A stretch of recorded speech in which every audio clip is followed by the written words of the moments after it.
Bonjour chers cousins et cousines. Oui, je me permets un peu de familiarité car en réalité, nous sommes tous cousins.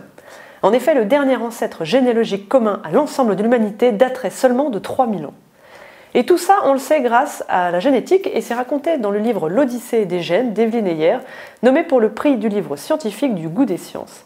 Allez, accrochez-vous, on part pour un voyage dans le temps afin de connaître nos origines. Suspense.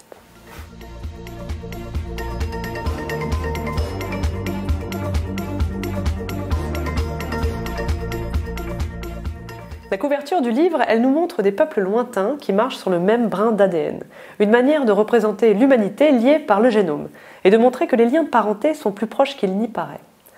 En résumé, ce livre, écrit par la biologiste Evelyn Heyer, raconte comment la génétique a permis de retracer les liens de parenté entre les humains du monde entier. Rien que ça, quoi.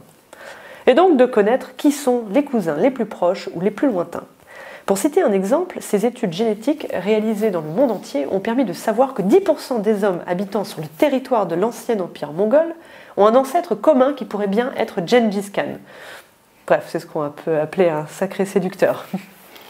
Ce livre invite aussi au voyage dans le temps, puisqu'il permet également de retracer les grandes vagues de migration de sapiens depuis notre sortie d'Afrique il y a environ 70 000 ans.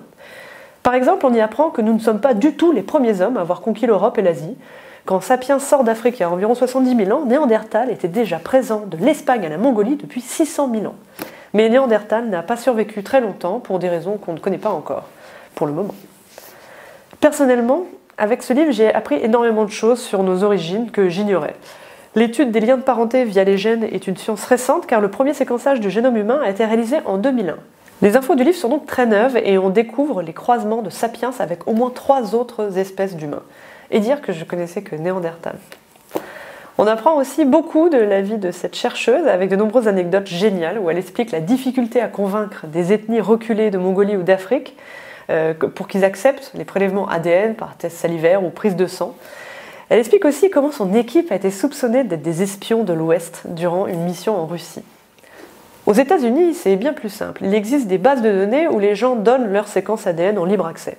Grâce à l'ADN recueilli sur des vieilles scènes de crime, des enquêteurs généalogistes ont même réussi à identifier un cousin d'un tueur responsable de 13 meurtres et viols dans les années 70-80.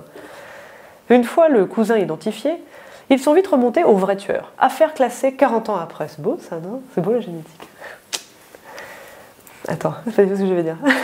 Comme quoi, quand on donne son ADN, on donne aussi celui de sa famille. Donc conseil, avant de se lancer dans une série de meurtres, vérifiez si on n'a pas une cousine férue de généalogie. Le dernier chapitre du livre est consacré au temps moderne et aborde les sujets de société liés à l'étude des gènes, comme la notion polémique de race chez les humains, les idées reçues sur les vagues migratoires modernes ou encore la valeur des tests génétiques commerciaux pour connaître nos origines. Je conseille ce livre, il est incroyablement d'actualité quand on voit la montée des nationalismes partout dans le monde et le repli sur soi identitaire. Il est très utile de rappeler que nous sommes tous des enfants de migrants et que nous sommes tous cousins.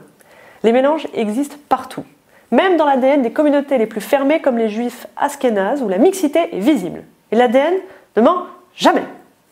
Il y a eu des mélanges. L'Odyssée des gènes sera-t-il l'ouvrage lauréat du prix du livre scientifique? Partagez votre avis en commentaire.